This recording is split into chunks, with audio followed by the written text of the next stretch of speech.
É muito difícil perder alguém, acompanhar o enterro, o funeral da pessoa que você ama muito. Na realidade, a morte não agrada a ninguém. Ela separa pessoas. A morte não estava nos planos de Deus. Não foi Ele quem a criou.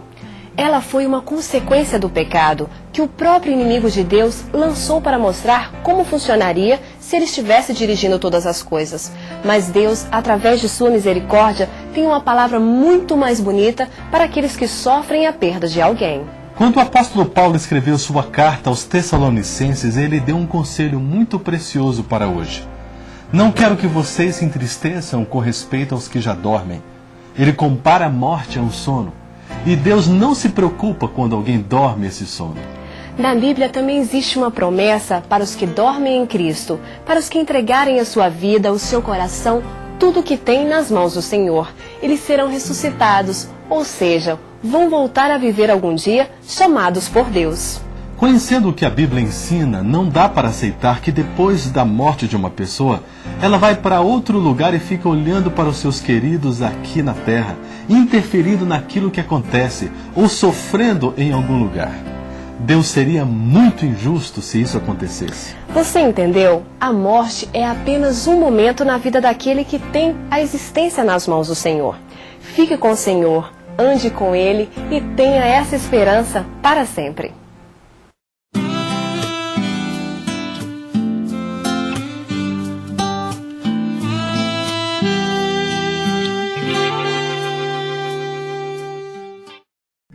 Alguma vez você já se perguntou o que acontece com os mortos quando deixam de existir? Aonde vão eles? Para isso precisamos fazer uma primeira pergunta. Quem criou o ser humano e como o fez? Gênesis 1, 27 e 2, 7 diz: Criou, pois, Deus o homem à sua imagem. A imagem de Deus o criou. Homem e mulher os criou. E formou o Senhor Deus o homem do pó da terra, e soprou-lhe nas narinas o fôlego da vida, e o homem tornou-se alma vivente. Em outras palavras, Deus tomou pó, barro, fez um corpo humano com esse barro. O barro não tinha vida, era apenas barro. Não sentia, não pensava, não sofria. O texto bíblico diz que Deus soprou nesse corpo de barro. O sopro é sopro, não tem vida. O sopro não sente, não tem fome, não sofre. Mas quando o corpo se juntou com o sopro de vida, apareceu a alma vivente, ou seja, o ser humano vivo. E o que acontece agora na hora da morte? O que é a morte? Eclesiastes 12:7 diz: E o pó volte para a terra como era, e o espírito volte a Deus que o deu. Quer dizer, no momento da criação do ser humano, o sopro de vida se juntou com o corpo inanimado e aí apareceu o homem vivo. Quando o homem morre, Deus faz tudo o contrário. Na criação soprou. Na morte Deus aspira. O sopro de vida volta a Deus. E o que acontece com o corpo? O corpo a gente carrega no cemitério, depois de um tempo entra em putrefação, depois de um ano é carne seca e depois de 50 anos é pó. O texto bíblico diz que o corpo volta para o pó, de onde foi tomado, e o sopro de vida volta a Deus que o deu. Não há mais espírito vagueando nem andando por aí. Pelo menos o texto bíblico afirma com contundência isto.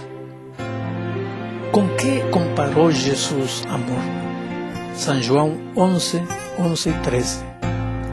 E tendo assim falado, acrescentou: Lázaro, o nosso amigo, dorme, mas vou despertá-lo do sono. Mas Jesus falara de sua morte. Eles, porém, entenderam que falava do repouso do sono. Por ocasião da morte de Jesus, ele disse que seu amigo estava dormindo. Em realidade, Lázaro estava morto. Mas para Cristo, o estado dos mortos é como o estado do sono.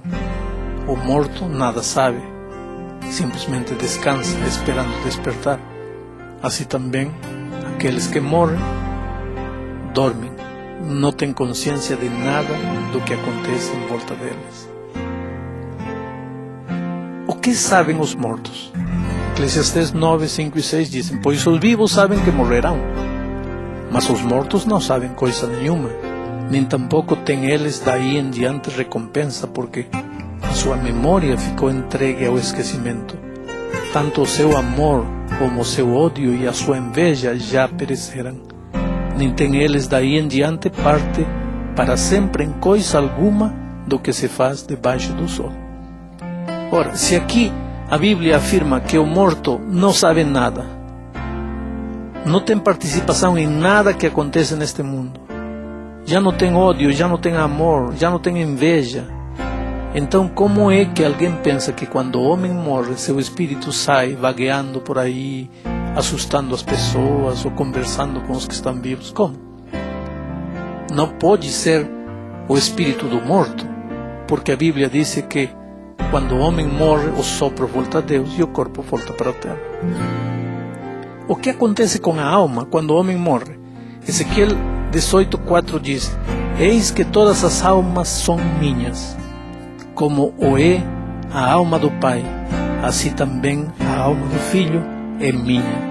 A alma que pecar, essa morrerá. Biblicamente, uma alma é um ser humano vivo. Por isso diz: a alma que pecar, essa morrerá. Ora, se a alma é o espírito que sai do homem, então como vai morrer se já morreu? O texto afirma que a alma que pecar, essa morrerá. Portanto, um ser humano vivo é uma alma. E o que acontece com a alma quando o homem morre? Pois a alma morre porque o homem morre. É certo consultar com os mortos? Deuteronômio 18, 10 ao 12 diz: não se achará no meio de ti quem faça passar pelo fogo seu filho ou a sua filha, nem adivinhador, nem pronosticador, nem agoureiro, nem feiticeiro, nem encantador, nem quem consulte um espírito adivinhador, nem mágico, nem quem consulte os mortos, pois todos aqueles que fazem estas coisas são abominação ao Senhor. E é por causa destas abominações que o Senhor teu Deus os lança fora de diante de ti. Portanto, Deus não aprova que um ser humano consulte com os mortos, porque em realidade quando um ser humano consulta com os mortos, não está consultando com o espírito de quem morreu, está consultando com um espírito demoníaco, porque não existem espíritos de mortos, simplesmente porque quando o homem morre, acaba tudo para ele. E agora, você já sabe o que acontece com uma pessoa quando morre, segundo a Bíblia. Então, por isso, Deus espera que você, em primeiro lugar, seja consolado com a esperança da ressurreição.